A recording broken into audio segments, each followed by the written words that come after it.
प्रिय छात्रों, किरण क्लासेस वार्षिकगंज में आपका स्वागत है। मैं ओझा सर आपकी सेवा में उपस्थित हूँ कुछ बताने के लिए जो प्रतियोगी परीक्षा से संबंधित हो। तो आज का जो वीडियो है वो NCERT किताब से मैं उठाया हूँ। विषय हिस्ट्री है और 10th क्लास के हैं जो पहला चैप्टर है 10th क्लास का हिस्ट्री में, यूरोप में राष्ट्रवाद का उदय। CBSE बोर्ड के जो परीक्षार्थी हैं उनके लिए भी यह बहुत उपयोगी होगा। जो 27 में परीक्षा देंगे उनके लिए भी उपयोगी है, और ख़ास करके TRE 4 के जो गुरुजी हैं जिनका विषय इतिहास है उनके लिए भी उपयोगी है, और BPSC प्रीलिमिनरी के जो परीक्षार्थी हैं उनके लिए भी उपयोगी है, क्योंकि हिस्ट्री से 25-30 क्वेश्चन जरूर रहता है, और सब क्वेश्चन जो रहता है वो NCERT बुक से ही संबंधित रहता है, बुक से ही पूछे जाते हैं। परीक्षार्थियों से अनुरोध है कि बाजारू किताब पर ध्यान न दें और ज़्यादा से ज़्यादा NCERT के बुक जो हैं उसी का अध्ययन करें, तो उनका क्वेश्चन जो है वो छूटने की संभावना कम रहेगी।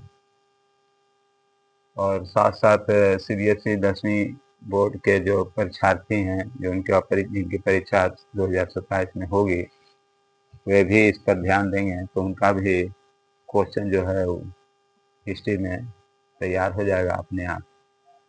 हिस्ट्री में एक बात ध्यान देने वाली है कि इतिहास तो है सब्जेक्ट, तो उसमें धारा प्रवाह लिखा हुआ है, याद करना असंभव हो जाता है, समझना भी असंभव हो जाता है। तो इस असंभव को संभव बनाने के लिए एक ही उपाय है कि जितने भी जो सारांश दिया हुआ है उसको पॉइंट वाइज एक क्रमबद्ध रूप से सजा दिया जाए, और सजा करके उसको याद कर लिया जाए, तो वह बहुत दिन तक आपको याद रहेगा, आप कभी नहीं भुलाएंगे। परीक्षार्थियों से अनुरोध है इसी बात को ध्यान में रख करके हम पॉइंट वाइज वर्णन कर दे रहे हैं, और इस सभी पॉइंटों को अगर आप ध्यान में रखिएगा तो आपका एक भी MCQ क्वेश्चन जो है वो परीक्षा में नहीं छूटेगा। दूसरी बात, जो परीक्षार्थी हैं 10th क्लास के CBSE बोर्ड के, उनका भी क्वेश्चन आंसर आसानी से तैयार हो जाएगा, रटने की ज़रूरत नहीं पड़ेगी, केवल एक बार देख लेना है और समझ लेना है। तो चलिए आइए अपने विषय पर आते हैं। तो फर्स्ट चैप्टर है आपका यूरोप में राष्ट्रवाद का उदय। अब राष्ट्रवाद क्या है जरा इसको समझ लीजिए। राष्ट्रवाद का शाब्दिक अर्थ होता है देशभक्ति या स्वदेश प्रेम। स्वदेश प्रेम, अपने देश से प्रेम करना, अपने देश की भक्ति करना, यही राष्ट्रवाद कहलाता है। राष्ट्रवाद का शाब्दिक अर्थ यही हुआ, देशभक्ति या स्वदेश प्रेम। स्व माने अपना, देश से प्रेम करना, प्यार करना। ये भावना सभी में देशवासियों में रहती है, इसी को राष्ट्रवाद कहा जाता है। तो राष्ट्रवाद का अर्थ समझ गए होंगे। तो यूरोप में राष्ट्रवाद का उदय, राष्ट्रवाद अर्थात यूरोप के जो वासी थे उनमें देशभक्ति की कमी थी, स्वदेश प्रेम उमड़ रहा था धीरे धीरे, लेकिन उतना व्यापक रूप से नहीं था।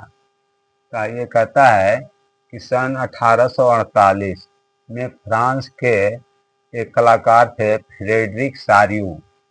फ्रेडरिक सारियो किताब आप NCERT के देखिएगा, उसमें पहले ही चैप्टर में कुछ चित्र दिया हुआ है, और उस चित्र के निर्माता हैं, चित्रकार हैं फ्रेडरिक सारियो। कहाँ के रहने वाले थे? फ्रांस के रहने वाले थे। एक नंबर के सवाल में आएगा कि फ्रेडरिक सारियो कौन था? एक चित्रकार था। कहाँ के था? तो फ्रांस के था। वो 4 चित्र बनाया। फ्रेडरिक सारियो 4 गो चित्र फिगर बनाए हैं, किताब में आप देखिएगा पहले पृष्ठ में है। पहला चित्र में यूरोप और अमेरिका के लोग, स्त्री और पुरुष दोनों, बच्चे एक स्वतंत्रता की देवी की मूर्ति बनाकर पूजा करते दिखाई पड़ेंगे आपको।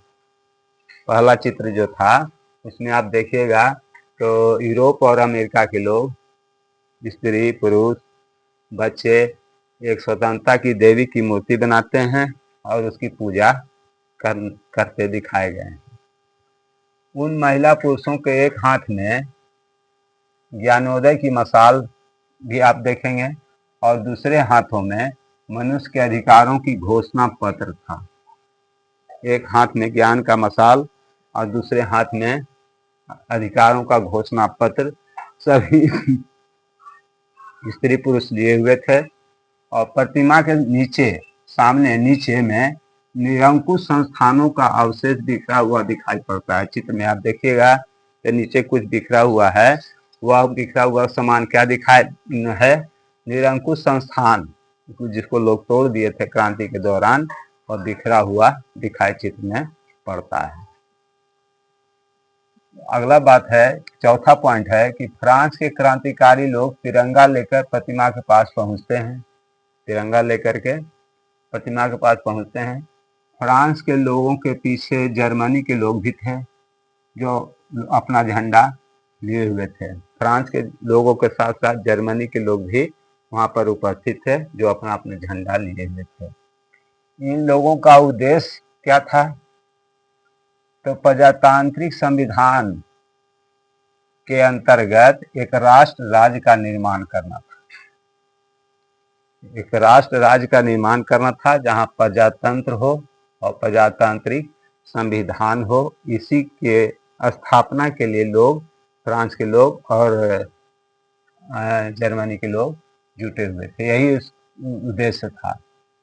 जर्मनी के लोगों के बाद Austria, लंबार्डी, Poland, England, Ireland, Hungary और रूस के लोग भी साथ में थे। ध्यान दीजिएगा, इतना लोग भी उस फोटो में दिखाया गया है, चित्रकार ने, फ्रेडरिक सारियो ने दिखाया है। ऊपर से ईसा मसीह, संत और फरिश्ते इस पूरी घटना को देख रहे हैं।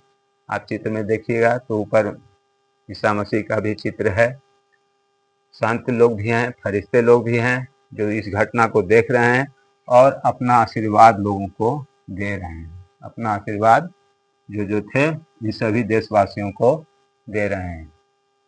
सारियो ने इस चित्र को बनाकर भाईचारा का संदेश देने का कोशिश की है। सारियो क्यों बनाया इस चित्र? तो भाईचारा का संदेश देना था उनको, उद्देश्य था। उसके बाद है 19वीं शताब्दी में यूरोप में राष्ट्रवाद एक बड़ी ताकत के रूप में उभरा। एक बड़ा ताकत के रूप में, स्ट्रॉन्ग फोर्स के रूप में उभरा, जिसके फलस्वरूप परिणाम क्या निकला इसका? यूरोप के राजनीतिक और मानसिक जगत में एक भारी परिवर्तन ला दिया। मानसिक और राजनीतिक रूप से बड़ा परिवर्तन ला दिया।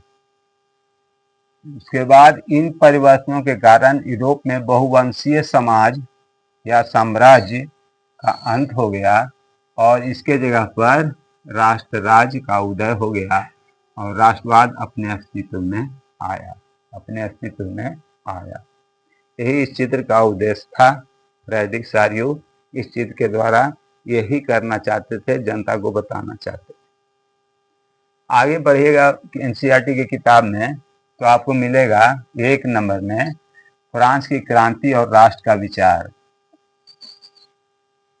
ध्यान दीजिएगा, इसमें तो थोड़ा सा ही है। सन 1789 में फ्रांस में क्रांति हुई। इस क्रांति में राष्ट्रवाद की स्पष्ट झलक मिलती है। राष्ट्रवाद का स्पष्ट झलक उसमें मिलता है। तो राष्ट्रवाद का अर्थ तो हम बताए हैं, देशभक्ति और स्वदेश प्रेम लोगों में आ गया था, जिसके कारण वहाँ उस क्रांति में राष्ट्रवाद का झलक दिखाई पड़ने लगा। 1789 में फ्रांस का राजा लुई 16वां था वहाँ का। यह एक निरंकुश राजा था। निरंकुश का अर्थ होता है जिस पर कोई अंकुश न हो। राजा के मन में जो आएगा वही करेगा, चाहे प्रजा को तकलीफ हो, कष्ट हो, उससे उसको राजा को कोई लेना देना नहीं था। इस ऐसे राजा को हम निरंकुश राजा कहते हैं। इसी राजा को हटाने के लिए क्रांति हुई थी। इसी राजा को हटाने के लिए 1789 में फ्रांस की क्रांति हुई थी। किसको हटाने के लिए? लुई 16वां। लुई 16वां। इस क्रांति के फलस्वरूप फ्रांस में राजनीतिक और संवैधानिक बदलाव हुआ।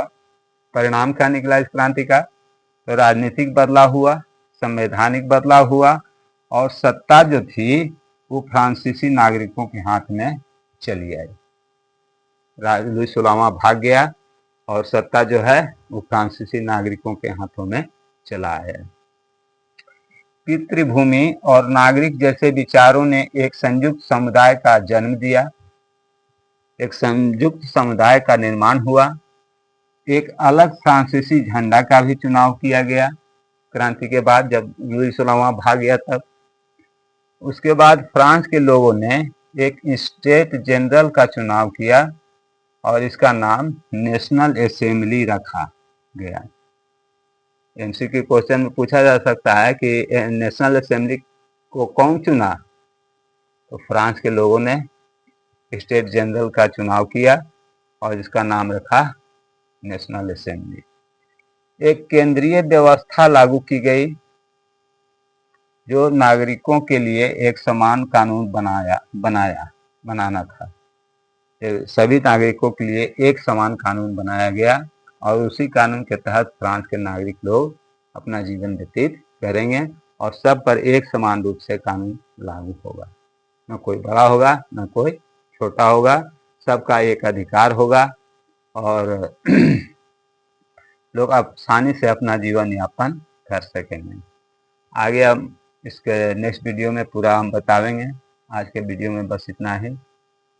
और अगर ये वीडियो अच्छा लगे तो अपने साथियों को शेयर करिएगा, सब्सक्राइब करिएगा ताकि मेरा हौसला बुलंद रहे। मैं तो कोई शुल्क नहीं लेता हूँ, मैं निस्वार्थ भाव से आपकी सेवा करता हूँ। तो आज के वीडियो में इतना ही। नेक्स्ट वीडियो में पूरा हम करेंगे। तब तक के लिए धन्यवाद।